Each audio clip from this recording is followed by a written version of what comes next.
Queridos irmãos, queridas irmãs, a notícia é a seguinte, que na sua visita à ilha de Malta, no início desse mês, Francisco realizou um evento com migrantes e preferiu não ter a presença da cruz no local.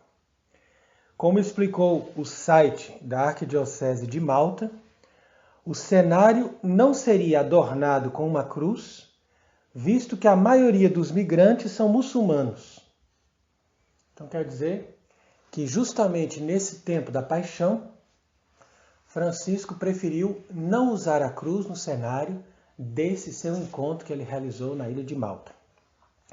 Inclusive outras notícias dizem também que os malteses, quer dizer, os habitantes daquela ilha, ficaram muito decepcionados porque eles esperavam a visita de um papa e viram que ele só se ocupou dos migrantes e só falou sobre esse tema, ou então sobre a ecologia. Então, por isso, eles disseram que São Paulo naufragou ali e ficou na ilha de Malta durante 3 meses e ensinou para eles a fé católica. Enquanto que Francisco veio e mostrou uma outra religião. Então, o que nós estamos querendo mostrar com isso não é simplesmente um evento em si, mas o que está por trás desses acontecimentos. Porque imaginem que alguém que se apresenta como Papa nega a cruz de Cristo.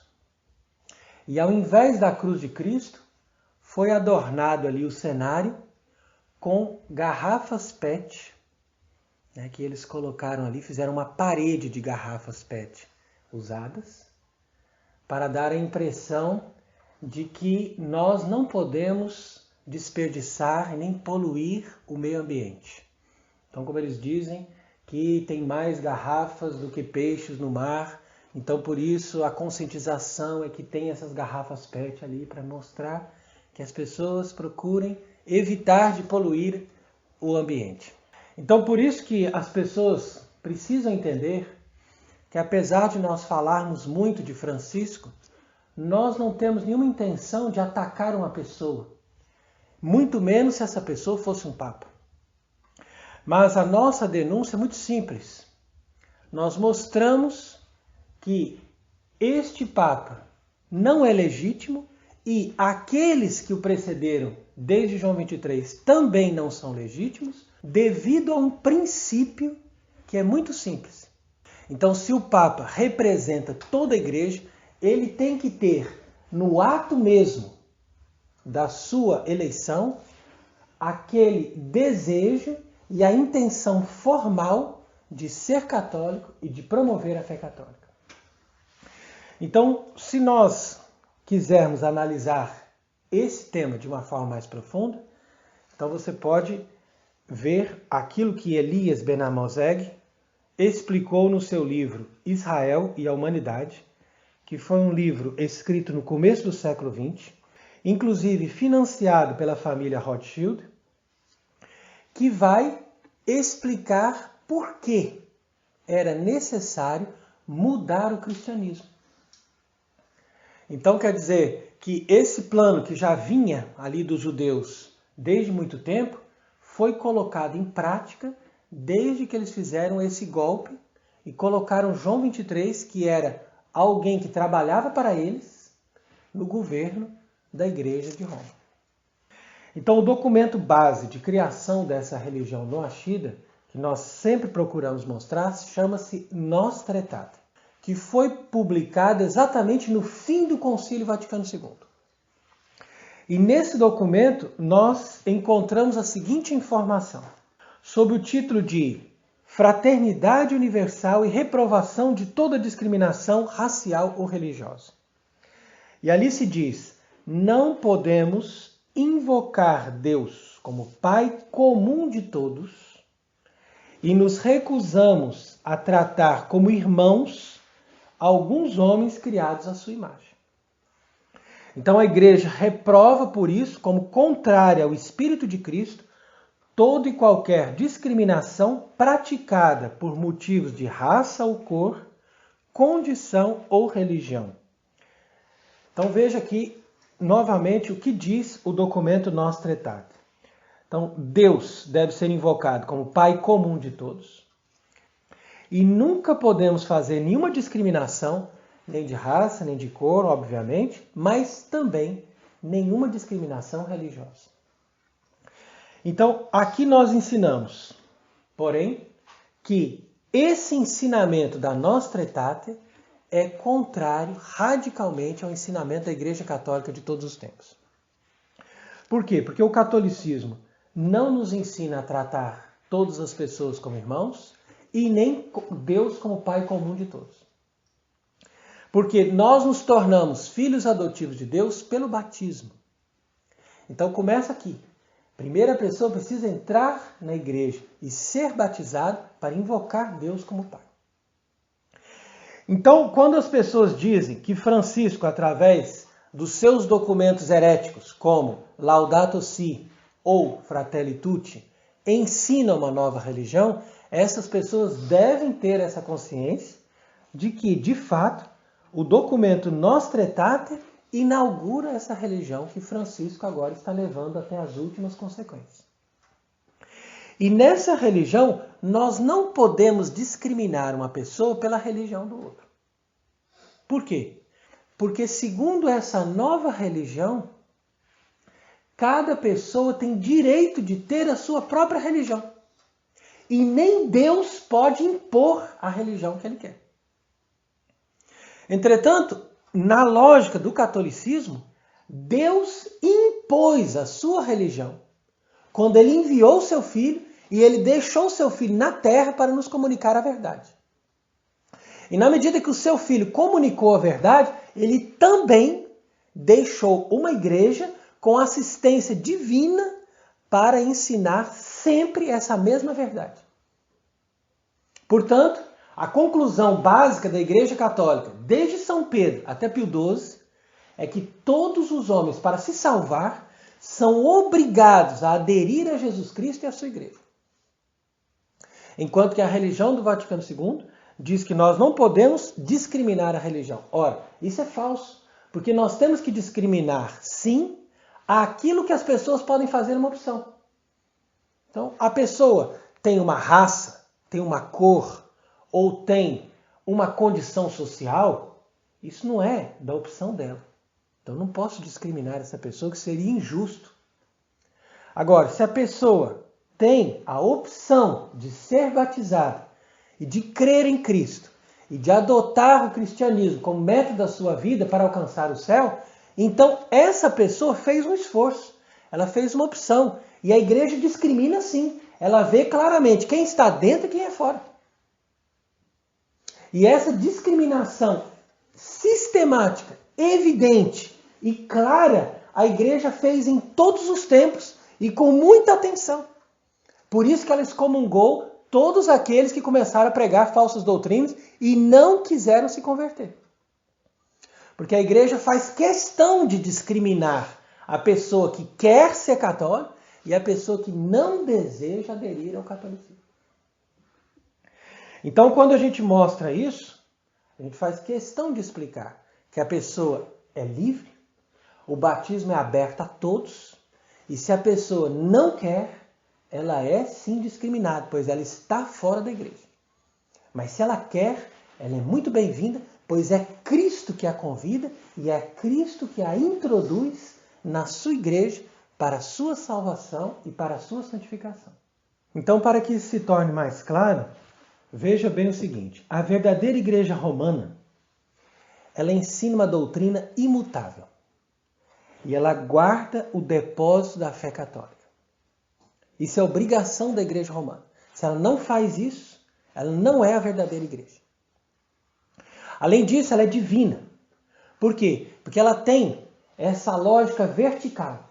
Ela primeiro se volta para Deus. E ela quer fazer a vontade de Deus.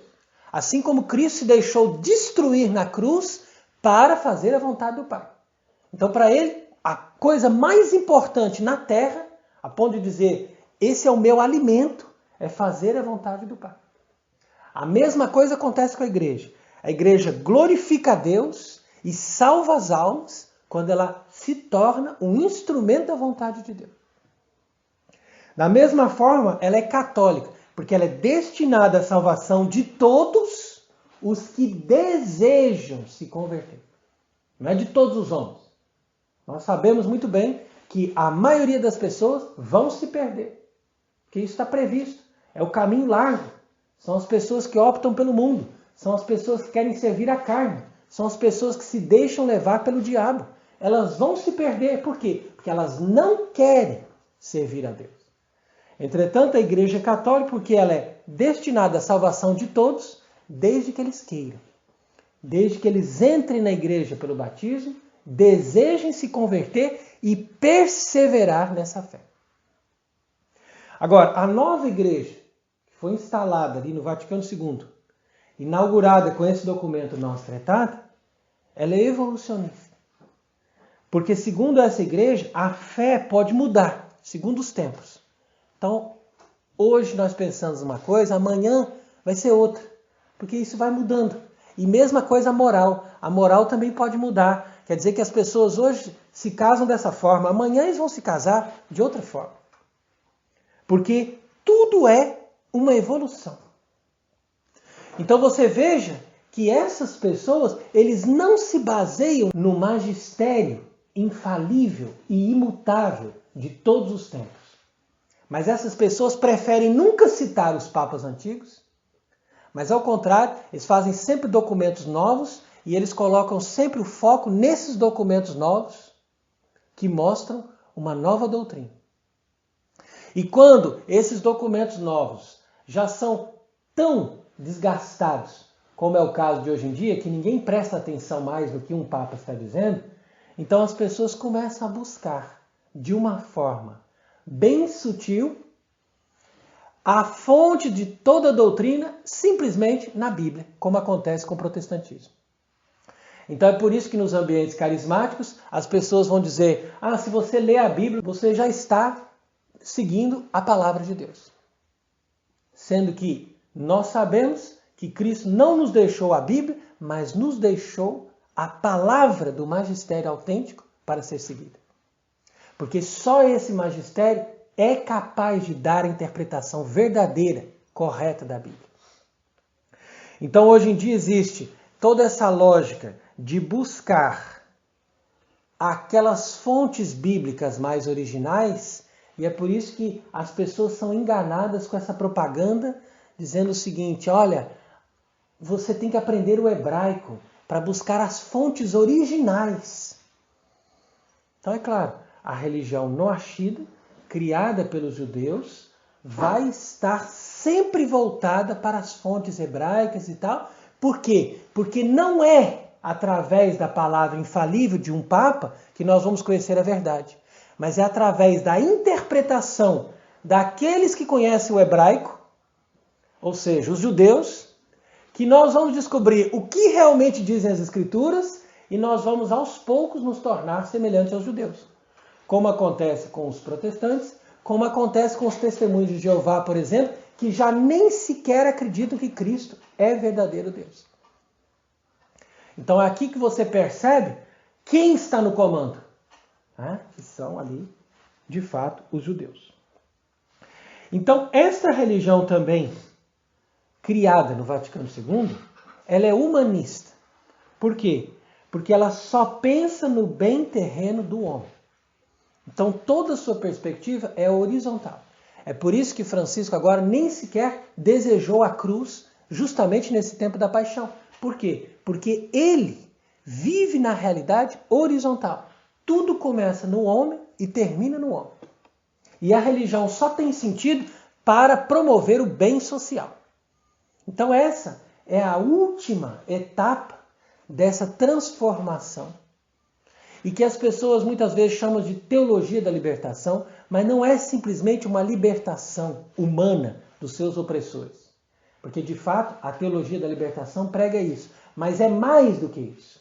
É libertar o ser humano dos seus opressores terrenos, ou seja, de todos os poderes e sistemas econômicos que oprimem, mas também levar o ser humano a uma completa realização da sua vida terrena, independente da sua relação com a verdade e com o verdadeiro Deus. Então é por isso que nós chamamos de humanismo aquilo que o Vaticano II ensina. Ao mesmo tempo, ela também é universalista. Por quê? Porque ela procura a salvação de todos, mas independente da religião. Então, todos vão se salvar, mas não precisa que a pessoa se converta, nem que ela mude os seus hábitos e os seus pensamentos de acordo com a moral e com a fé ensinada pela Igreja Católica Romana.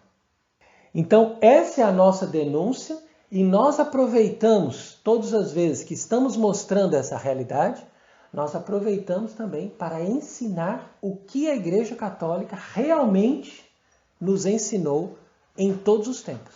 Porque as pessoas não sabem mais isso. E isso é muito importante, que nós conheçamos o que a Igreja Católica ensina e que a gente se converta a isso e que a gente denuncie aquilo que estão fazendo hoje, a impostura que implantaram para substituir a verdadeira Igreja de Cristo. Agora, se você me pergunta qual a solução para esse problema, isso a gente não tem, porque isso depende de Deus. Não somos nós que vamos dar a solução para esse problema. Isso é algo que aconteceu no decorrer de séculos.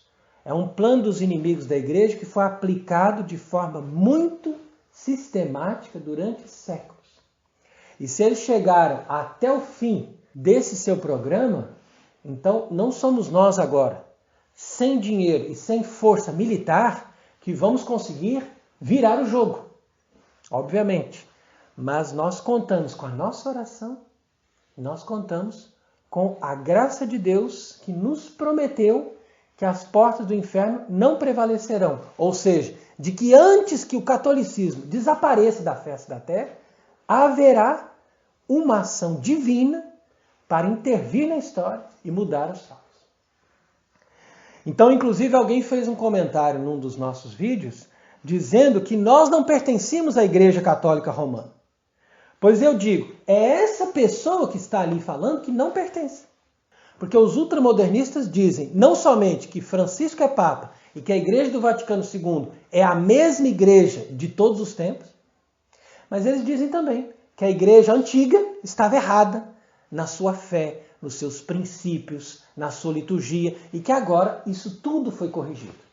Além do mais, nós temos todo o direito de dizer que nós representamos a verdadeira Igreja Católica Apostólica Romana, porque nós cremos em tudo que a Igreja Católica Apostólica Romana ensinou desde São Pedro até Pio XII.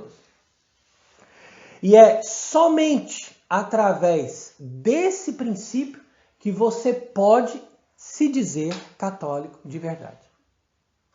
E é assim que ensinou o Papa Leão XIII na sua encíclica Satis Cognitum, ao dizer: tal foi o costume da Igreja, desde sempre apoiado no julgamento unânime dos santos padres, que sempre viram como excluídos da comunhão católica e fora da Igreja todos aqueles que se separam o mínimo da doutrina ensinada pelo magistério autêntico.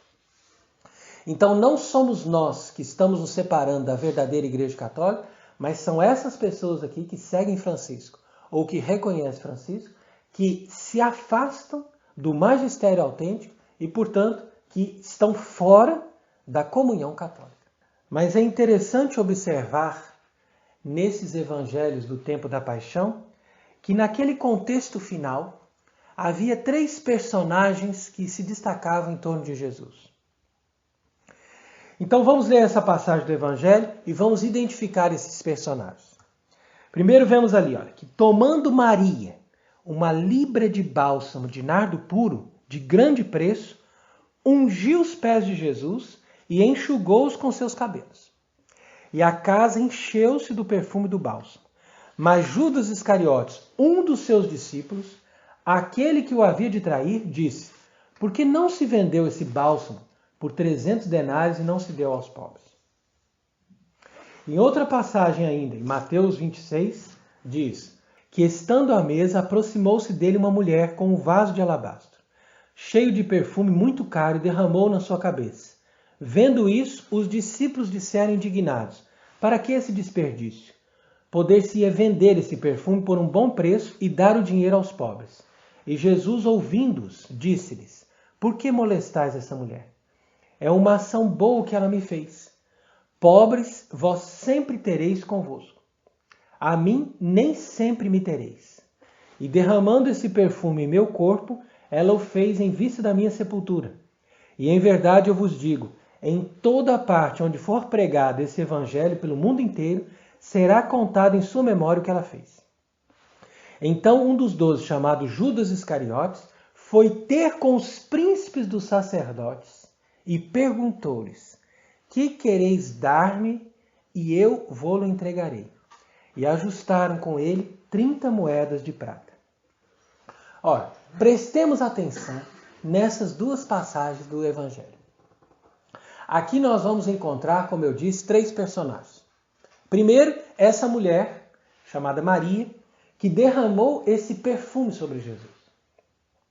O segundo personagem é Judas Iscariotes. E o terceiro é um personagem coletivo. São os príncipes dos sacerdotes ali. São os chefes daquela hierarquia do poder religioso dos judeus. Então você preste atenção nesse contexto. Você veja que essa mulher representa a Igreja Católica com a sua visão sobrenatural. E diante dessa visão sobrenatural, ela não hesita em gastar todo aquele perfume para derramá-lo na presença de Cristo em homenagem a ele. E foi isso que a igreja fez em todos os tempos, construindo magníficas igrejas e dispensando tudo aquilo que ela podia para dar a Deus a máxima glória. Entretanto, no meio dos seus discípulos se encontra um elemento que não é uma pessoa ruim, necessariamente, mas que vive uma angústia porque ele segue uma pessoa, mas não acredita totalmente na doutrina dele. E essa angústia acompanha todos esses modernistas, porque no fundo, mesmo que eles estejam infiltrados na igreja e se aproveitando da igreja, como eles não creem, então eles se sentem ali um pouco deslocados. E é por isso que eles vão chegar ao auge dessa angústia e vão entregar a igreja na mão dos seus inimigos, ou seja, na mão da hierarquia dos judeus. Essa hierarquia dos judeus, que eu chamei de uma só pessoa, porque é um só corpo místico, ela permanece até os dias de hoje. Hein? Os príncipes dos sacerdotes, o sinédrio, aquela mesma organização que fez a sentença de condenação de Cristo, essa mesma estrutura hierárquica permanece até hoje. E são eles que hoje tomam conta dessa nova ordem mundial. Eles existem. Eles são um poder oculto. Eles não se manifestam publicamente, mas são eles que comandam todos os governantes desse mundo atualmente. Então, Judas representa aquelas pessoas que receberam um poder sacerdotal dentro da Igreja Católica, e essas pessoas, por não crerem e por não terem essa visão sobrenatural, e isso ficou claro no seu comentário aqui, quando ele diz, poderia pegar todo esse dinheiro e dar aos pobres.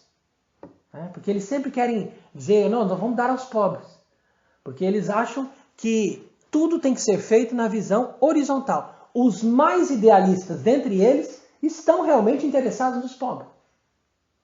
Mas a grande parte deles simplesmente usa disso como um pretexto para roubar, como aconteceu com Judas. Então eles vivem na riqueza, na opulência, no poder e aproveitam-se da igreja. E aí você vai ver que Judas é esse elemento que representa esses infiltrados que entregaram a igreja católica na mão dos judeus. Para que a igreja virasse, quer dizer, a igreja não, mas a estrutura da igreja ficasse a serviço dessa nova religião. De tal maneira que o corpo fosse o mesmo. Porque você olha externamente, o corpo é igual. Mas a alma é outra. A alma que estava lá dentro era a mesma alma da Igreja Católica que Cristo tinha colocado desde o início. E essa alma é o pensamento de Cristo. Mas a alma que está dentro hoje da Igreja Noachida do Vaticano II é outra, completamente diferente. E que pensa como Judas, onde tudo se volta para o homem. Então é por isso justamente por ter uma visão naturalista das coisas, que eles vão entregar-se aos judeus. Porque os judeus não têm a fé. Eles pensam de forma naturalista. Por isso que eles diziam para Cristo, desça da cruz e nós vamos crer em ti. Quer dizer que se ele mostrar o poder na terra, e se ele se livrar da morte e der-nos toda a prosperidade material, então ele será o Messias e nós vamos crer. Mas se ele insiste em levar-nos para o céu, então nós não estamos com ele. E nós vamos fazer guerra contra ele e contra os seus discípulos. Então, no fundo, é isso. É essa a diferença da Páscoa dos cristãos e da Páscoa dos judeus. Porque a Páscoa dos judeus é uma libertação terrena, enquanto que a Páscoa dos cristãos é uma libertação em vista da vida eterna. Então veja que no Evangelho de São João aparece a referência da festa da Páscoa 3 vezes.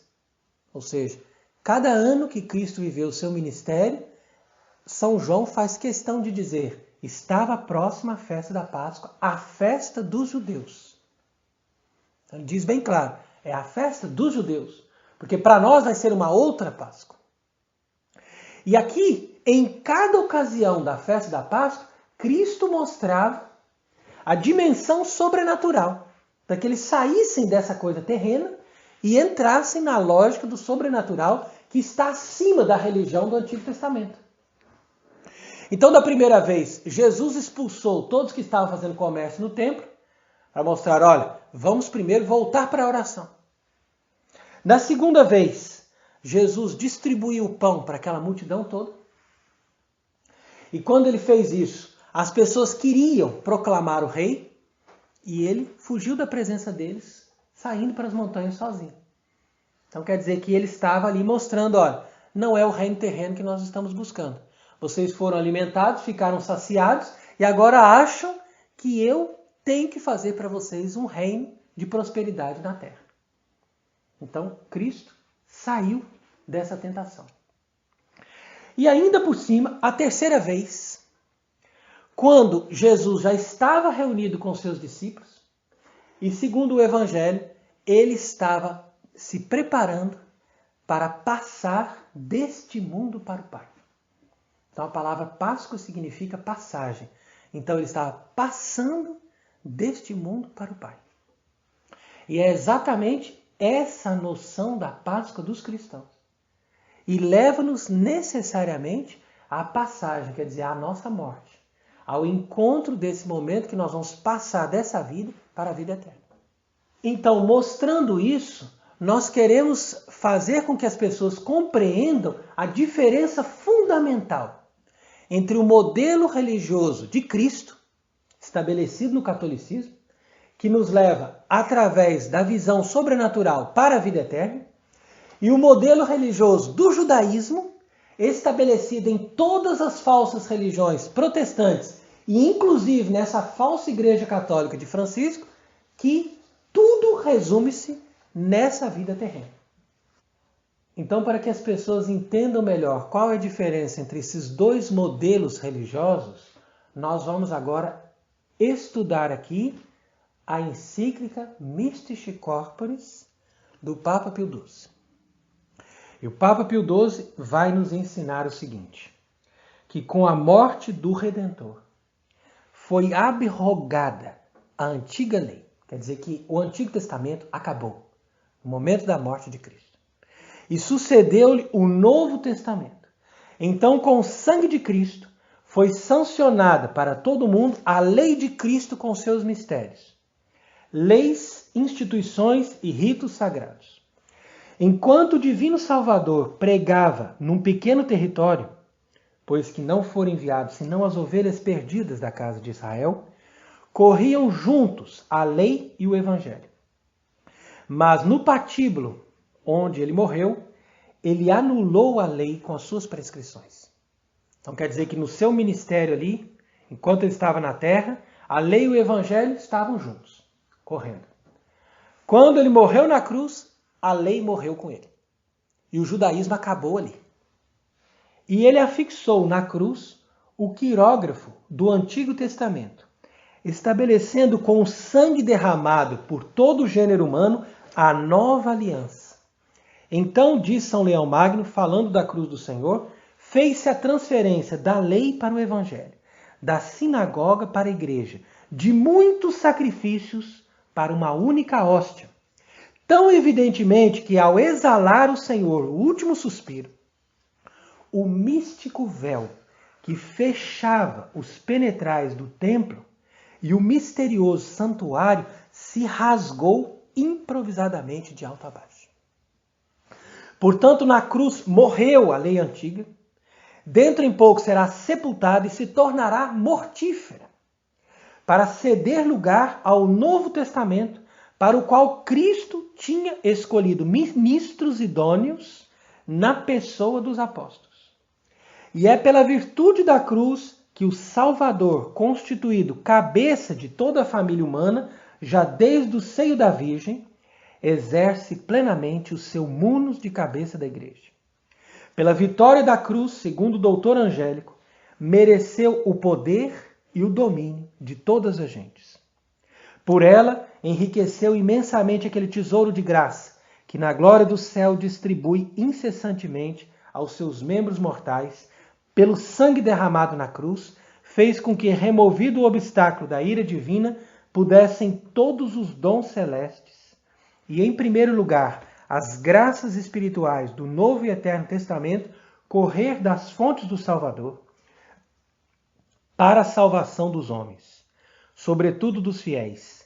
Enfim, na árvore da cruz, ele adquiriu a sua igreja, isto é, os membros do seu corpo místico, pois que estes não seriam a ele incorporados nas águas do batismo, se não fosse pela virtude salutífera da cruz, onde o Senhor já adquiriu sobre eles o domínio pleníssimo. E diz ainda, se nosso Salvador, por sua morte, foi feito cabeça da igreja no sentido pleno da palavra, igualmente pelo seu sangue foi a igreja enriquecida daquela abundantíssima comunicação do Espírito que divinamente a ilustra desde que o Filho do Homem foi elevado e glorificado no seu doloroso patíbulo. Então, como nota Santo Agostinho, rasgado o véu do templo, o orvalho dos dons do Paráclito, que ali descera sobre o velo, isto é, somente sobre o povo de Israel, começou deixando o véu enxuto e a regar a igreja e abundantemente toda a terra. Que quer dizer, a Igreja Católica, que não conhece fronteira de estirpe ou território. Como no primeiro instante da encarnação, o Filho do Eterno Pai ornou a natureza humana consigo substancialmente unida, com a plenitude do Espírito Santo, para que fosse apto instrumento da divindade na hora cruenta da redenção. Então aqui, o Papa Pio XII está nos explicando, com esse texto belíssimo de Santo Agostinho, que conforme aquela passagem do livro dos Juízes, então no começo o véu ficou cheio de orvalho e todo o resto da terra ficou seco. Então para mostrar que a graça veio somente sobre Israel até o tempo de Cristo. Quando Cristo morreu na cruz, então ele derramou o Espírito Santo e ali veio todo o orvalho sobre toda a terra. Ou seja, sobre a Igreja Católica espalhada sobre todo o mundo, a todas as pessoas que quiseram o batismo e que quiseram a verdade de Cristo. E ao mesmo tempo, o véu ficou seco, mostrando assim que a graça de Deus não habita mais na religião do Antigo Testamento. E por isso essa religião foi abrogada e não pode ter mais nenhuma validade. Então é por isso que ele diz que, de fato, a missão jurídica da igreja e o poder de ensinar, governar e administrar os sacramentos não tem força e vigor sobrenatural para edificar o corpo de Cristo, senão porque Cristo, pendente da cruz, abriu a sua igreja à fonte das divinas graças, com as quais pudesse ensinar aos homens uma doutrina infalível, governá-los salutarmente por meio de pastores divinamente iluminados e inundá-los com a chuva das graças celestes. Então essa é uma passagem impressionante aqui do texto da encíclica Mystici Corporis, do Papa Pio XII, que mostra para nós claramente que ou nós temos a Igreja Católica tal e qual aqui está descrita, ou seja, com uma doutrina infalível, com pastores divinamente iluminados e com os sacramentos válidos sendo administrados em nome dessa verdade, dessa fé, ou então não vale a pena nenhuma das outras coisas. Agora, se a igreja está eclipsada, não compensa nós abrirmos mão de tudo aquilo que a igreja nos ensinou, não compensa nós recebermos os sacramentos de pastores ilegítimos, de uma religião terrena que nos ensina uma dimensão puramente naturalista da nossa vida. Então, é por isso que na mensagem de La Salette, Nossa Senhora nos alertava dizendo que o anticristo seria filho de uma religiosa judaica com um bispo. E isso simbolicamente se cumpre, porque o Vaticano II é filho desta aliança entre o judaísmo e o poder sacerdotal católico. Então eu alerto essas coisas às pessoas para que as pessoas sejam aptas a discernir as coisas e a seguir o verdadeiro Cristo e o verdadeiro Evangelho. Porque muitas vezes as pessoas hoje em dia são facilmente impressionadas por emoções, sensações ou sentimentos e elas não aderem à verdade. Enquanto que nosso Senhor Jesus Cristo, diante de Pilatos, deu testemunho da verdade e morreu defendendo a verdade que ele trouxe sobre a terra. E, no entanto, Pilatos colocou diante do povo Jesus de um lado e Barrabás do outro lado. E Barrabás é exatamente a cópia daquele Cristo que o povo desejava. Inclusive o nome dele também era Jesus. Jesus Barrabás. E esse Jesus Barrabás foi escolhido em lugar de Cristo. Por quê? Porque as pessoas têm sempre a tendência de escolher a felicidade terrena do que de escolher o caminho estreito que nos leva à Páscoa eterna.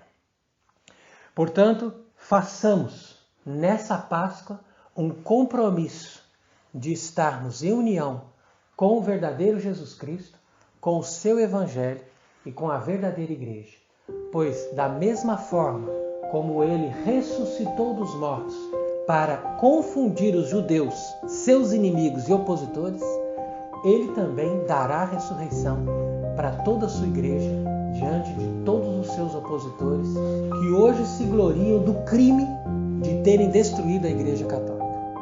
E que Deus seja bendito para sempre. Amém.